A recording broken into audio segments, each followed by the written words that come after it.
Hello everyone. In this lecture, I am going to solve Regional Mathematics Olympiad 2013 paper. And here is a view of first problem. In this problem, we have given our acute angle triangle ABC and the circle gamma with BC as diameter intersect AB and AC again at points P and Q respectively, and we have to determine the angle BAC. We are given that the orthocenter of triangle APQ lies on the circle gamma. Okay, so first I am going to draw the figure. ABC is an acute angle triangle.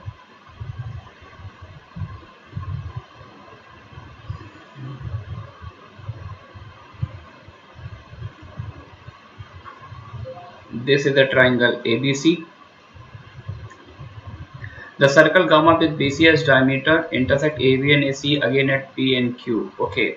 Now I am going to draw a circle whose diameter is BC. Okay. So circle is something like that.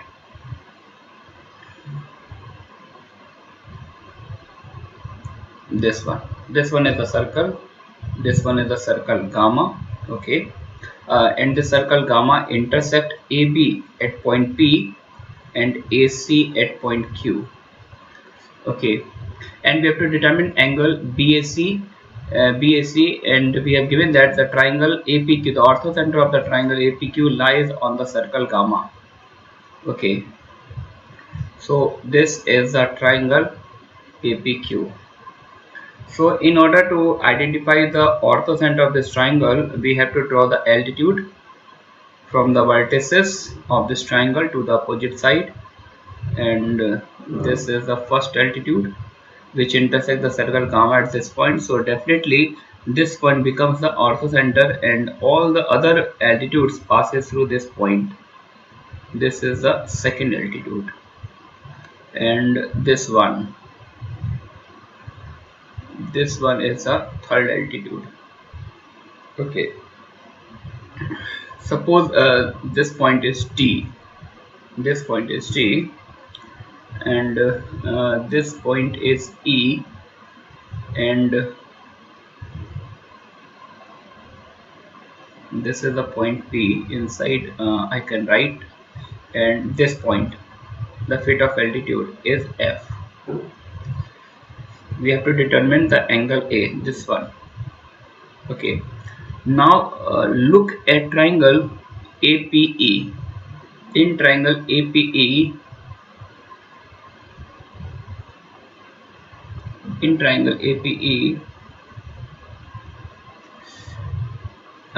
angle E is 90 degree and angle PAE is angle A. Therefore angle APE angle APE angle APE is definitely 90 minus A. Angle AP is 90 minus A. Therefore angle BP uh, therefore angle BPE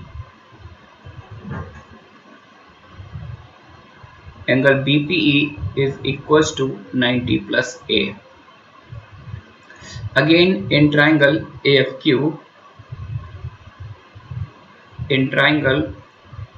AFQ, since F is the feet of altitude from point Q to the side AP, so angle AFQ is 90 degree and angle FAQ is angle A. This will imply angle AQF. Angle AQF is what? 90 minus A. Angle AQF, it means this angle. This angle is 90 minus A. Okay, since BC is diameter and if we connect point B to the Q, then definitely this angle BQC becomes 90 degree because BC is diameter. Since BC is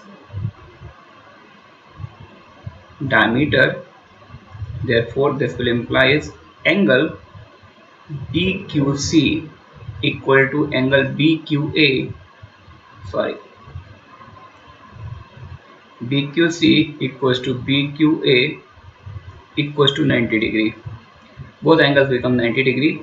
And if we suppose the ortho center as point H, the ortho center of triangle APQ is H, then look at these 4 points, point B, P, H and Q. All these 4 points lies on the circle gamma.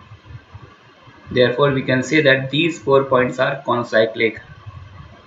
Also, points B, P, H, Q are concyclic. And if these 4 points are concyclic, then angle, this one, angle HQB, because we have already given that this angle BPE, this angle is 90 plus A, and opposite angle of cyclic quadrilateral supplementary. Therefore, this will implies angle BQF. Then definitely angle BQF is what? 90 minus A. Okay. Angle AQF is 90 minus A, and angle BQF is also 90 minus A. 1 and 2, adding 1 and 2, we can write angle AQF plus angle BQF equal to 180 minus 2A. But this whole angle becomes what? AQF plus BQF becomes AQB. Angle AQB becomes 180 minus 2A. But angle AQB is what? AQB, look at this result. Since BC is diameter, therefore BQ is perpendicular to AC, and hence angle BQA becomes 90 degree. So 90 degree equal to 180 degree minus 2A. This will implies A is what? 90 by 2, and that comes out to be 45 degree. And this is a very elementary geometry problem, very simple and very nice.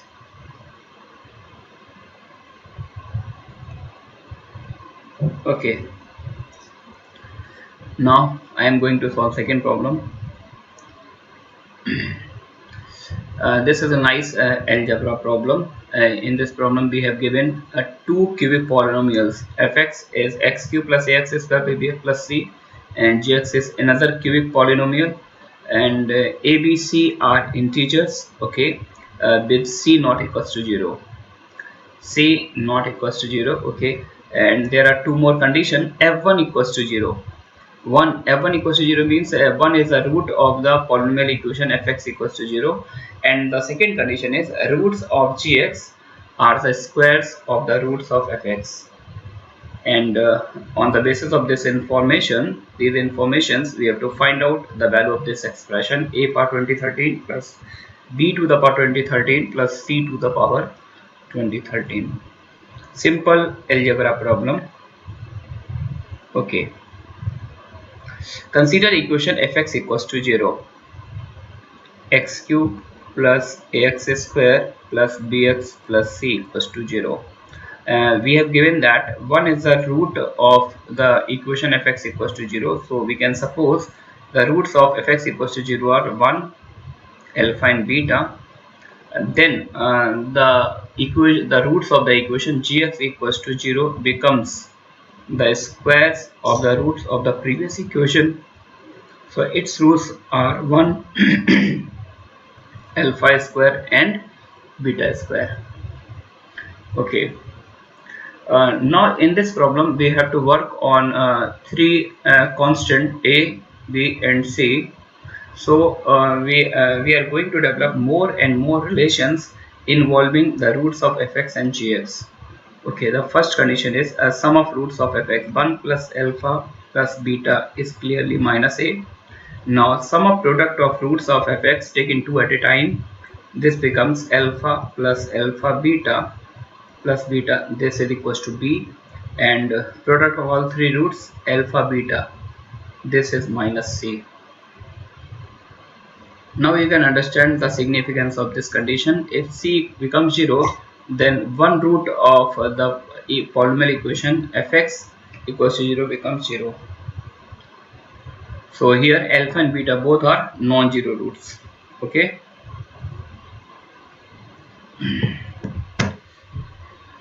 Now we have to work on another polynomial equation gx. So sum of roots 1 plus alpha square plus beta square, 1 plus alpha square plus beta square equals to minus b, 1 plus alpha square plus beta square equals to minus b, and product of all three roots alpha square beta square is minus a. Okay. Now what we can do here, actually there are five unknowns a, b, c, alpha and beta, and there are also five equations containing them.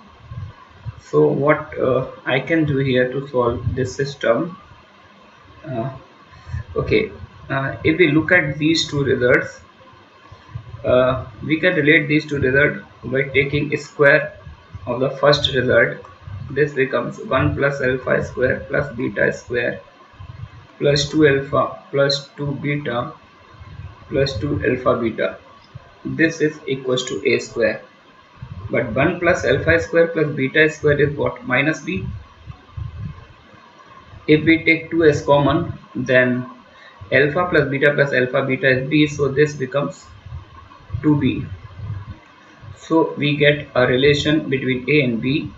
B is equals to a square. B is equals to a square. Okay. B is equals to a square.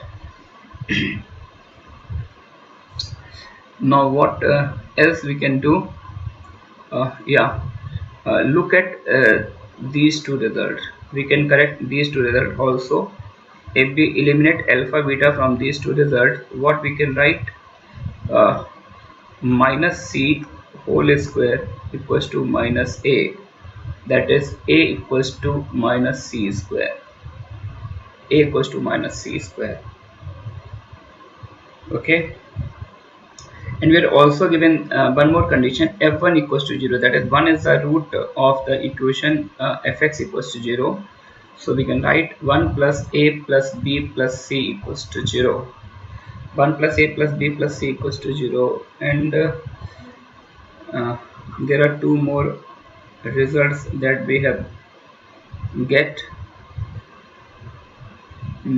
What we can do, 1 plus, if we substitute the value of a in terms of c, then we can write a is what? A is minus c square, 1 minus c square. B is actually a square and a is minus c square, so we can write c raised to the power 4 plus c. Yeah, that's great. uh, Therefore we can write c power 4 minus c square plus c power 4 minus c square plus c plus 1,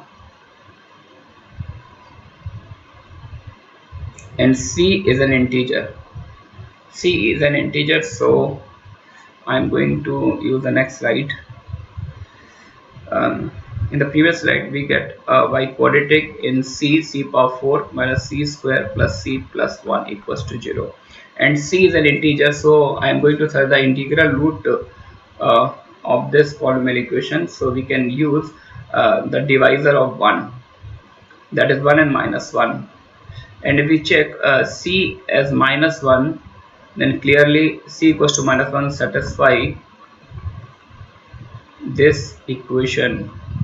So c plus 1 becomes one factor. So in order to find the second factor, we can use synthetic division method. 1 0 minus 1 1 1, minus 1 0 1 minus 1 minus 1 1 0 0 1 minus 1. So The cubic quotient is what? CQ minus C square plus 1 equals to 0. Now the value of C is clearly minus 1, and if we check the second component, CQ minus C square plus 1 equals to 0, and C is an integer, so roots must be the divisor of 1, either 1 or minus 1, but 1 and minus 1 both not satisfy this equation. So we can say that this equation has no integer solution. This equation has no integer solution. Okay, so we have only one value, unique value of C, and that value is minus 1. Okay, now move to the previous slide. If C is minus 1, then A is what? A equals to minus C square. A is also minus 1. And if A is minus 1, then A square, B is equals to A square, B is 1.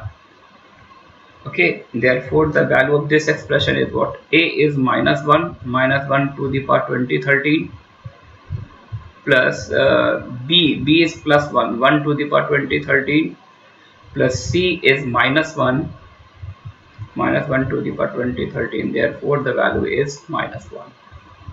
Answer of this question is minus 1. Very simple problem.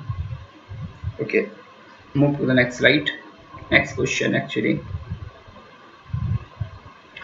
Find all primes P and Q such that P divides Q square minus 4, and at the same time the prime Q divides P square minus 1. P divides Q square minus 4 and Q divides P square minus 1. Okay, now the first observation is, we can say that the primes P and Q are necessarily different. Clearly, the primes P and Q are different, because if we take P equals to Q, then look at this condition. Q divides P square minus 1, and if P equals to Q, then P divides P square minus 1 is not possible. This is nonsense statement, because P can never divide P square minus 1. So P and Q are different primes. Okay, and if P and Q are different primes, then we can make two cases. Either Q is greater than P, or P is greater than Q. So I am going to consider the first case. If Q is greater than P. If Q is greater than P, and Q divides P square minus 1, since Q divides P square minus 1, so we can write Q divides P minus 1 into P plus 1. Look at this condition. Q is prime and Q is greater than P. If Q is greater than P and Q divides this product, then we can say that Q cannot divide P minus 1, because Q is greater than P, so Q must be greater than P minus 1. Therefore, from this result we can say that Q divides P plus 1. And if Q divides P plus 1, then we can say that Q is equals to P plus 1. Okay, and if Q equals to P plus 1, Q greater than P and P is prime, therefore we can say that P and P plus 1 are both primes. So there is only one case when two consecutive integers becomes prime number. We can take P equals to 2, Q equals to 3. But before considering this as a solution set, we have to also back check in the first condition also, because we have get this result by working on the second condition only. So we have to go for back check in the first condition. Use P equals to 2 and Q equals to 3. That is 2 divides 3 square minus 4, that is 2 divides 5, is meaningless, invalid result. So finally this is not the part of the solution, so we have to reject this case. Now I am going to work on another case. If q is less than p, if q is less than p,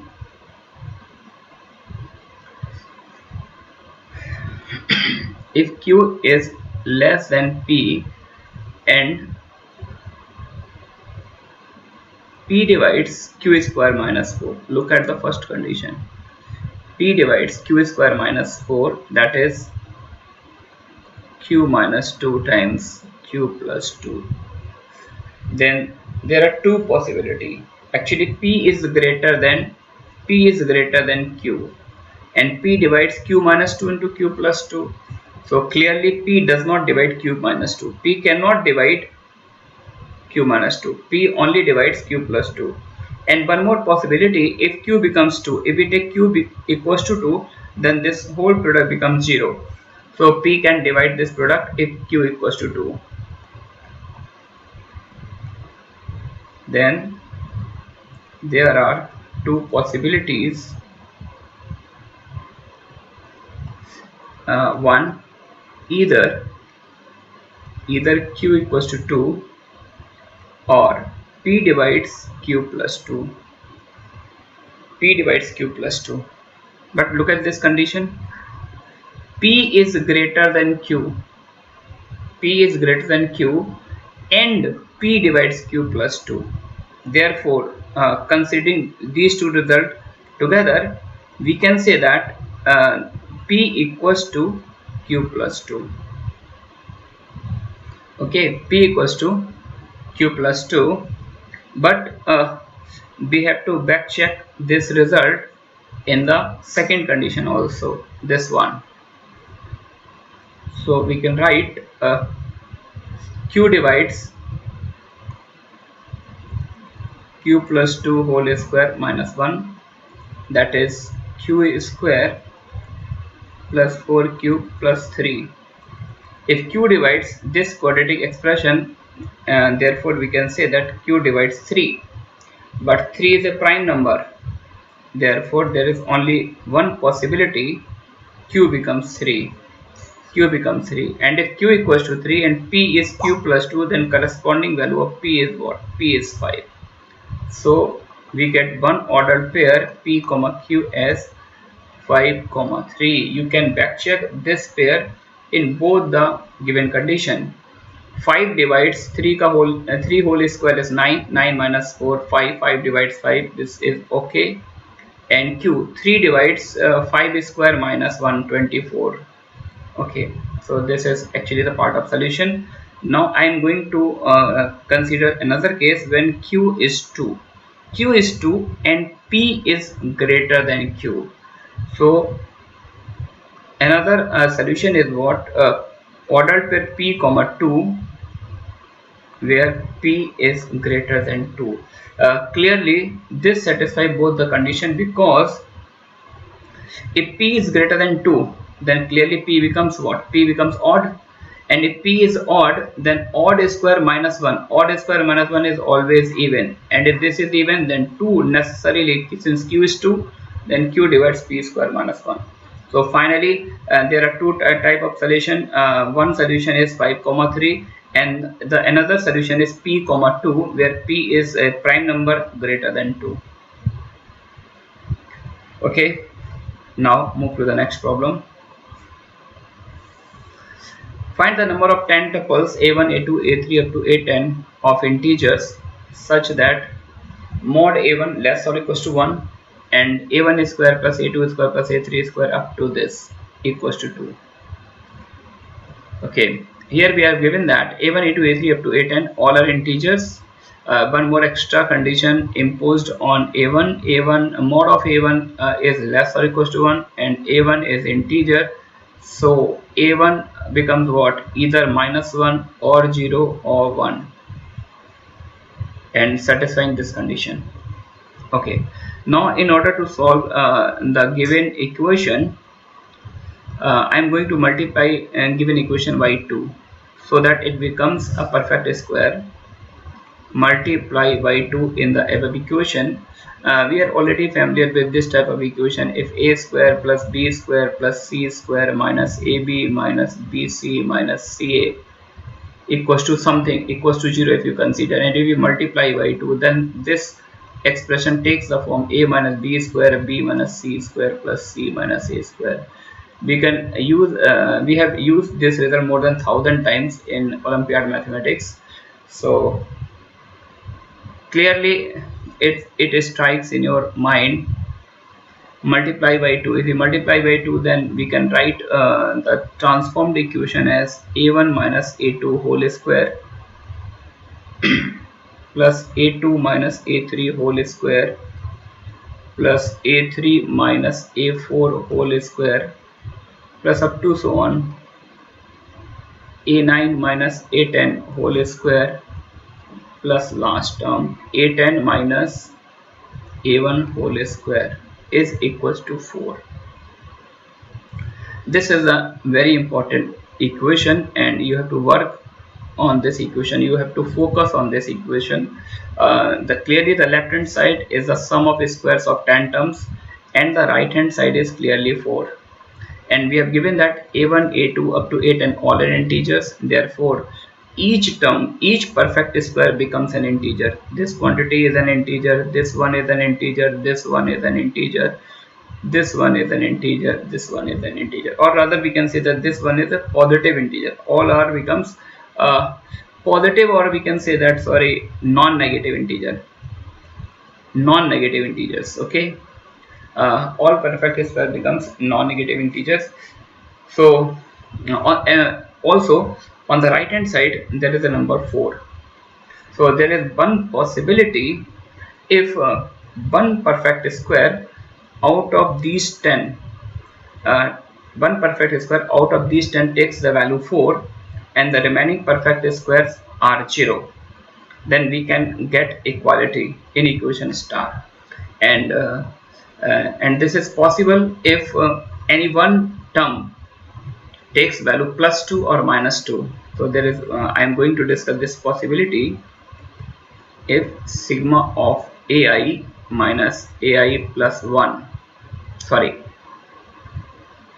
if ai minus ai plus 1 equals to plus minus 2 for any I up to 1 2 3 up to 10, and if I is 10, then this term becomes a10 minus 11. So I am going to suppose a11 as a1, because look at the last term, a10 minus a1.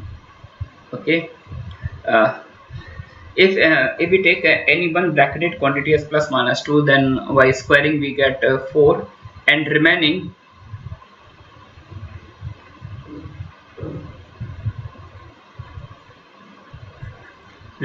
all aj minus aj plus 1 equals to 0, where I not equals to j, then clearly this approach does not work. This approach does not work. The reason behind this is what? This approach does not work. The reason behind this is clearly the sum of all bracketed quantity. Look at each bracketed quantity, a1 minus a2 plus a2 minus a3 plus a3 minus a4 plus up to 1 a10 minus a1. If we add all these bracketed quantity, then clearly sum of all these bracketed quantity becomes 0, and we can write it in compact form as summation over I ai minus ai plus 1 equals to 0, I varying from 1 to 10, where a11 is considered as a1. And if sum of all bracketed quantity becomes 0, then how can this be possible if one bracketed quantity takes value plus 2 and minus 2, and remaining all 9 takes value 0? So this condition cannot be satisfied. So I am going to leave this case and do something else. So what we can do to satisfy equation star as well as equation capital A? So we have to make cases on A1 on each bracketed quantity such that equation star and equation A both are simultaneously satisfied.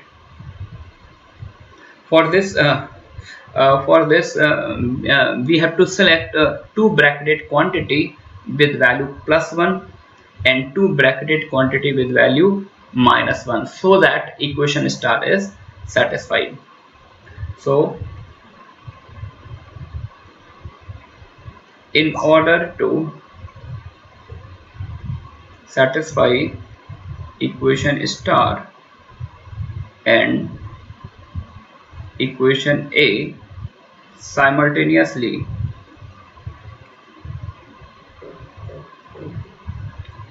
simultaneously it is, it is necessary that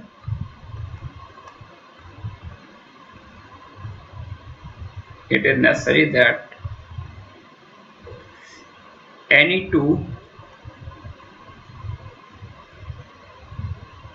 bracketed quantity takes value +1 and remaining two takes value -1. Any two bracketed quantity takes value +1 and the remaining two out of 8 takes value -1. So number of ways. So first select two bracketed quantity out of these 10 in 10C2 ways. Okay, and assign these two bracketed quantity value +1.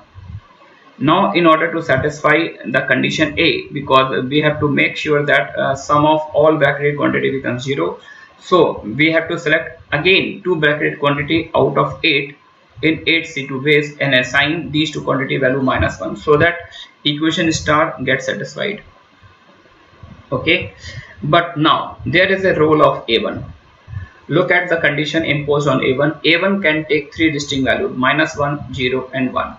And if A1 can take three distinct values, then look at the first term, A1 minus A1 square, A1 minus A2 whole square. So look at this term, A1 minus A2. This bracketed quantity takes each value in three different ways. Suppose we have to make this bracketed quantity as 0. So there is one case when A1 takes value 1, A2 takes value 1.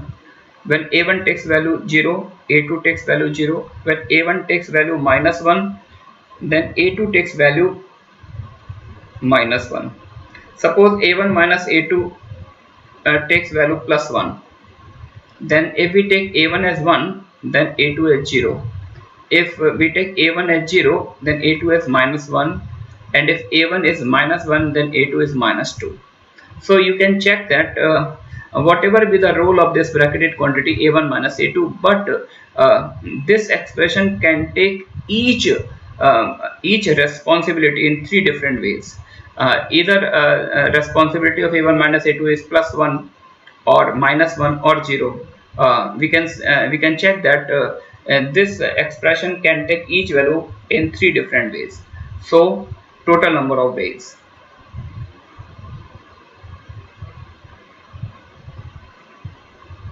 Total number of ways equals to 3 into 10C2 into 8C2. But also keep in mind, when we assign value to A1 minus A2, once the value of first term is assigned, then remaining all terms are fixed. Remaining all terms from second to 10th, all terms are fixed. Therefore we have to multiply by only 3, not by 3 power 10. Therefore this figure becomes what? 3 into 10C2 is clearly 45, and 8C2, 8 into 7 by 2, 4 into 7, that comes out to be 28. And this whole multiplication becomes what? 135 into 28. We have to need the calculator. 135 into 28 becomes what?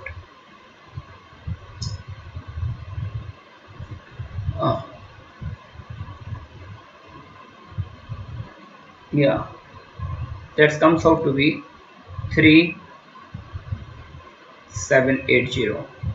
Okay, now move to the next problem. Let ABC be a triangle with angle A 90 degree and AB equals to AC.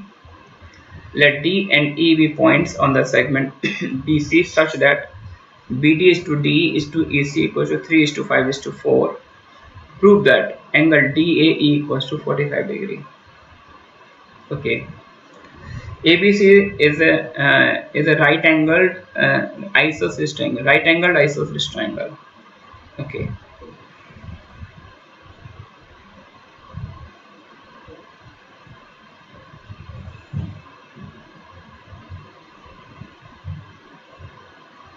angle is 90. This point is B. This is C. And we are given that AB equals to AC, right angled isosceles triangle. This is actually 90-degree angle. Okay. Now D and E be the points on the segment BC such that BD is to DE is to AC, 3 is to 5 is to 4. Uh, we can take D somewhere here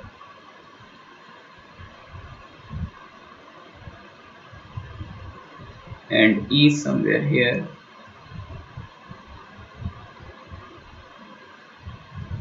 Okay, that's fine. BD is to D is to EC, 3 is to 5 is to 4. Okay, assume the length of BD is 3x, the length of D is 5x, and the length of EC is 4x. Okay, so the length of BC becomes what?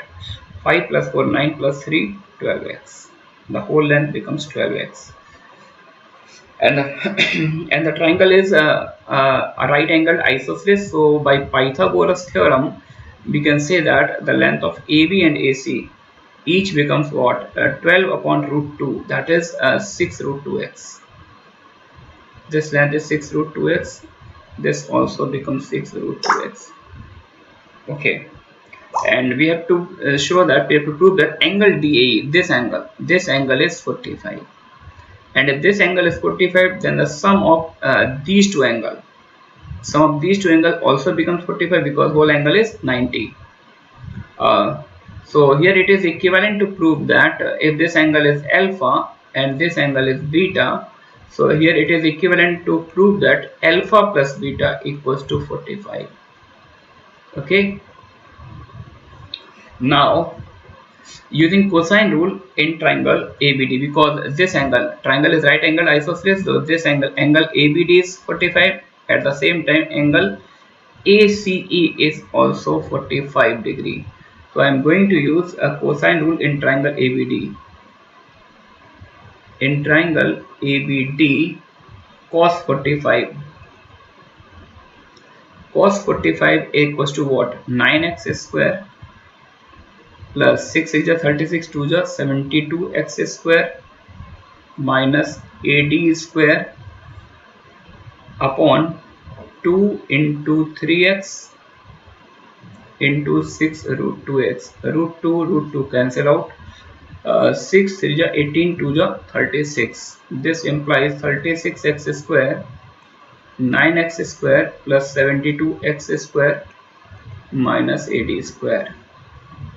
Okay, 72 minus 36 is 36, and 36 plus 9 is 45. AD square is actually 45x square. Okay, therefore AD becomes what? AD becomes root 45. Root 45 can be written as 3 root 5. This length is 3 root 5x. Okay, now using triangle AEC, ACE, again using cosine rule in order to find the length of AE in terms of x. Cos 45 equals to what? Cos 45 becomes 16x square plus 6 is 36, 2 is 72, 72x square minus AE square upon 2 times 4x into 6 root 2x. Root 2 cancel out. 6 4 is 24, 2 is 48. 48x square equals to 16x square plus 72x square minus AE square. Uh, 72 plus 16 becomes 88. 88 minus 48, 40. Yeah, that's fine. AE square becomes 40x square, and if AE square is 40x square, then the length of AE becomes what? 2 root 10. Yeah, 2 root 10x. This length is 2 root 10x. This length is 3 root 5x. Okay. Uh, we have to prove that alpha plus beta is 45, where alpha is this angle BAD. Now I am going to use sine rule in triangle BAD. Using sine rule,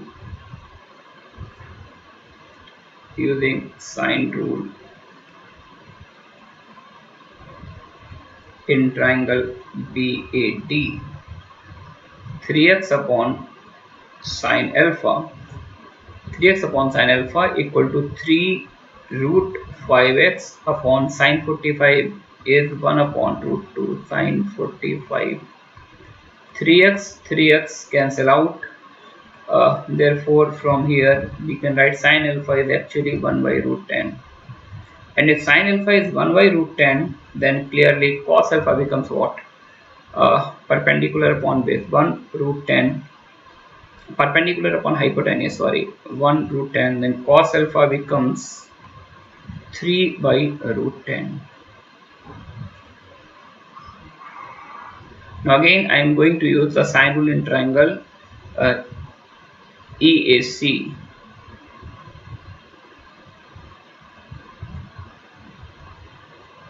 Using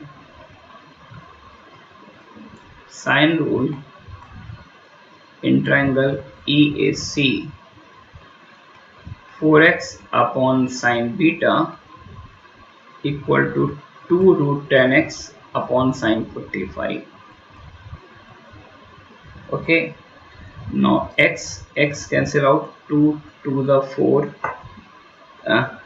Sine 45 is actually 1 by root 2. Therefore, what we can write from here, sine beta becomes what? Uh, 2 upon root 2 into root 10. That comes out to be 4 upon root 20. That is finally 1 by root 5.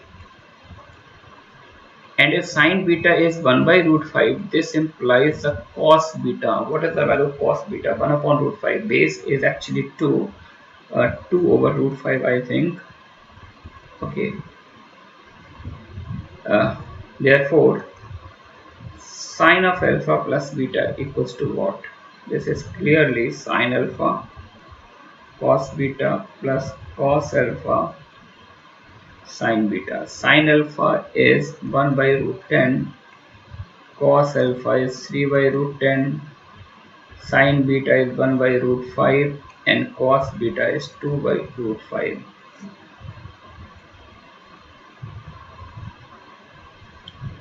So what we can write from here, what we can write, sine beta is actually root 2 by root 10, 4x. Let me see the figure. 4x upon this 2 root 10. Okay, 2 to the 4, sine 45 root 2, sine 45 root 2 into root 10, 2 to the 4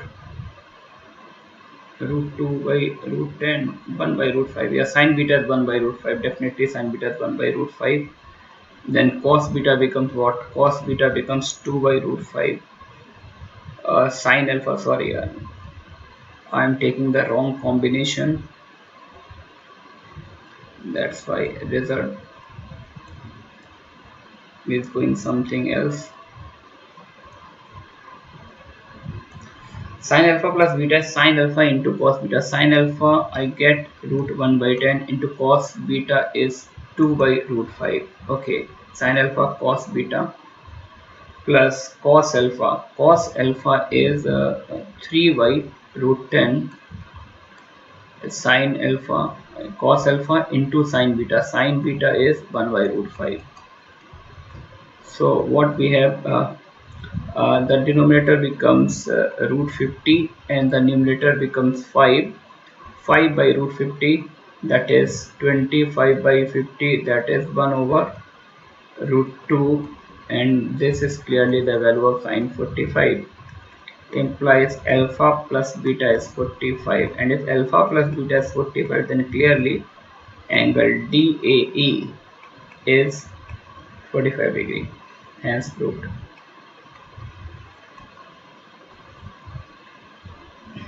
Okay, now move to the last problem.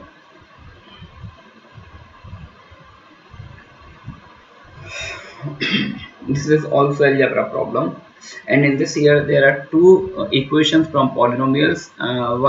First is the question number 2 from cubic polynomial, and here this is a question based on quadratic equations.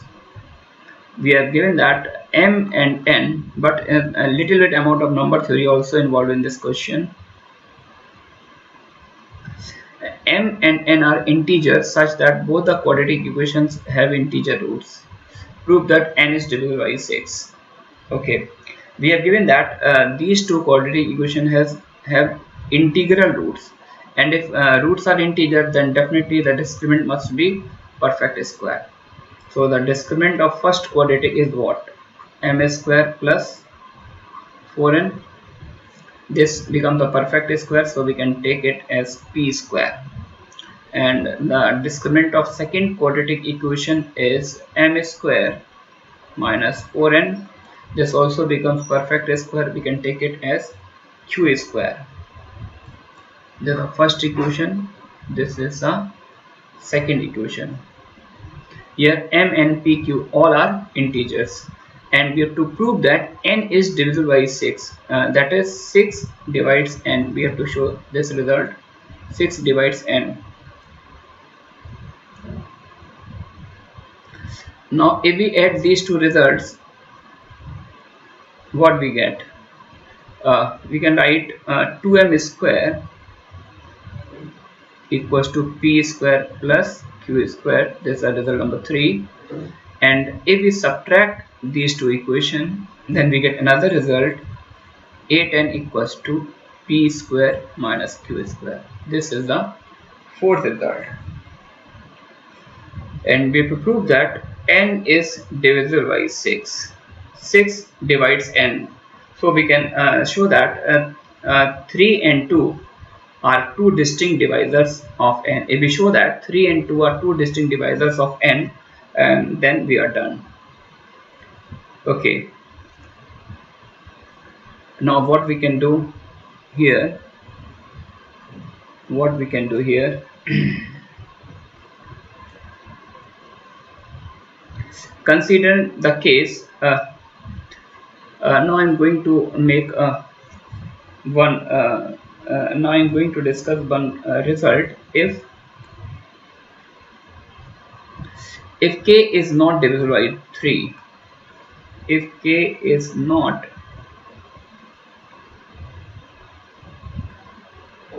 divisible by 3, then clearly k square congruent to 1 mod 3.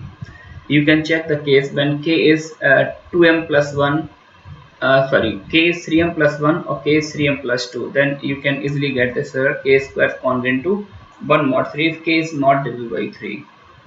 Okay, and if k is divisible by 3, then obviously k square divisible by 3, k square congruent to 0 mod 3. So I am going to make a case on m in equation 3. If m is divisible by 3, if m is divisible by 3, then 3 implies, if m is divisible by 3, then left hand side of equation 3 is 0 mod 3. Therefore p square plus q square also becomes 0 mod 3. And if p square plus q square divisible by 3, then each quantity must be divisible by 3. And if p square is divisible by 3, then we can say that p and q both are individually divisible by 3. Then 3 implies p and q are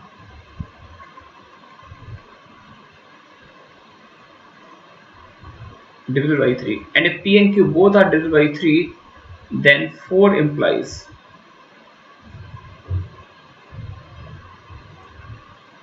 then equation 4 implies If p and q both are divisible by 3, then right hand side of the equation 4 is congruent to 0 mod 3, or we can say that the right hand side of this equation 4 is divisible by 3.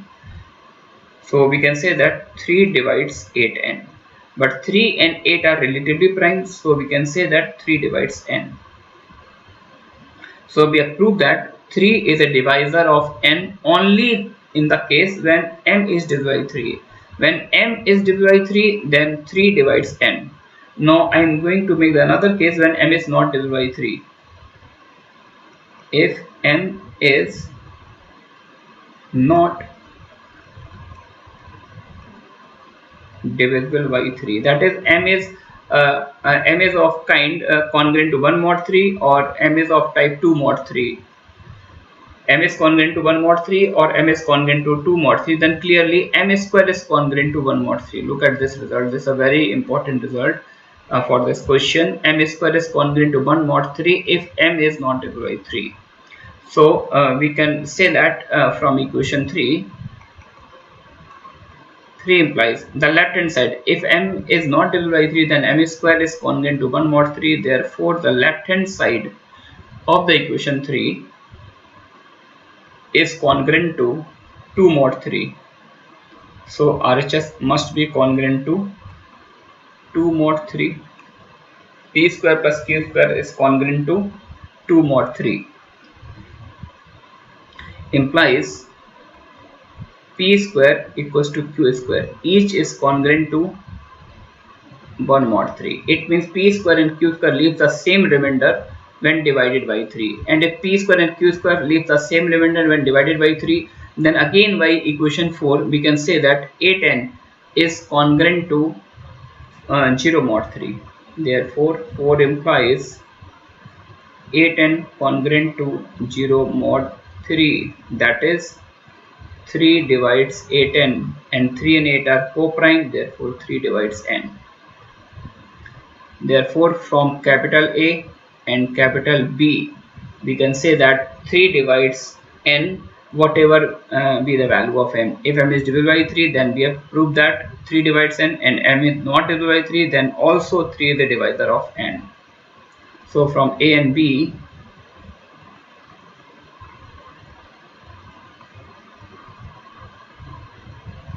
we can say that 3 divides n. Now what we have to prove also, but we have to show that 2 also divides n. In order to prove the divisibility by 6, we have to show 2 also divides n, that is n is an even number. Okay, so what we can do in order to show 2 divides n,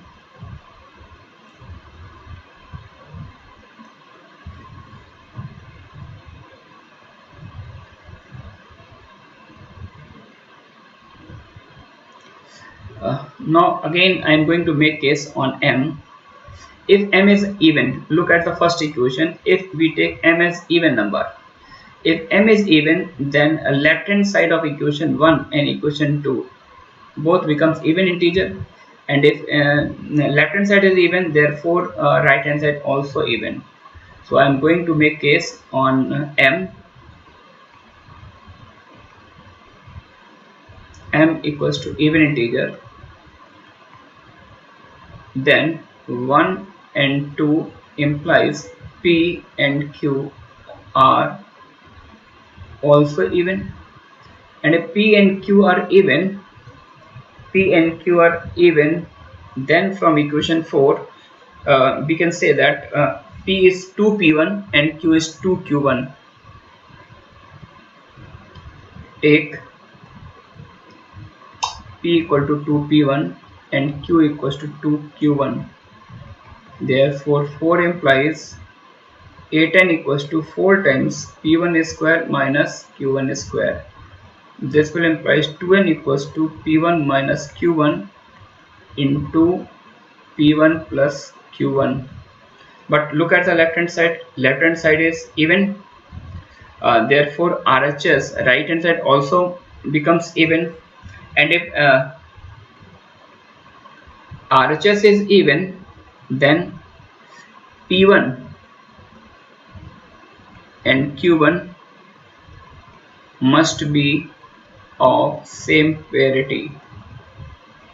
Same parity means either both becomes even or both becomes odd.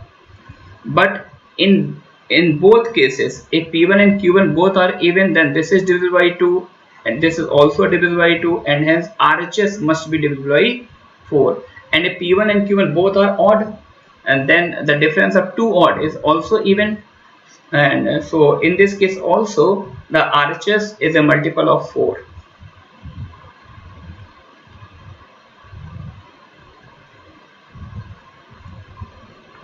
And if RHS is a multiple of 4, therefore LHS also becomes a multiple of 4.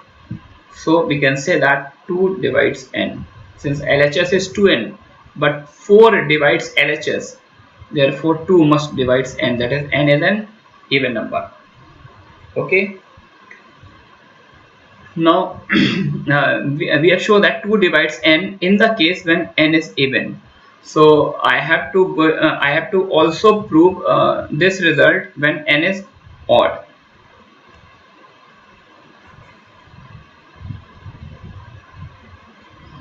If m is odd, move to the previous slide. Uh, if m is odd, then look at the first result. Look at the first result. If m is odd, then p also becomes odd, because m is odd, then m square is odd. 4n is even, odd plus even, odd. If m is odd, then 1 implies p is odd. Okay. Therefore we can write from first equation 4n equals to p square minus 4n equals to p square minus m square. Okay, where p and m both are odd, and we are also familiar with the result that square of any odd integer is congruent to 1 mod 8. This is also very important result. Square of any odd integer is congruent to 1 mod 8. Therefore p square is 1 mod 8, m square is 1 mod 8, so this is congruent to 0 mod 8. And if this is 0 congruent to 0 mod 8, it means 8 divides 4n. This will again implies 2 divides n. So we have proved that 2 divides n in both the cases. Either m is even or m is odd. In both cases 2 divides n.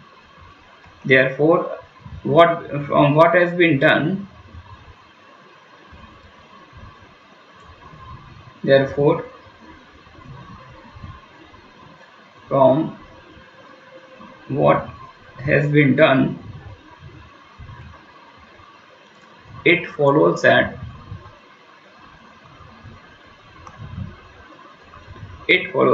3 divides n and 2 divides n. Also GCD of 3 and 2 is 1. Therefore these two results taken together implies 6 divides n. Hence proved. Thanks for watching and hope to see you guys in the next video.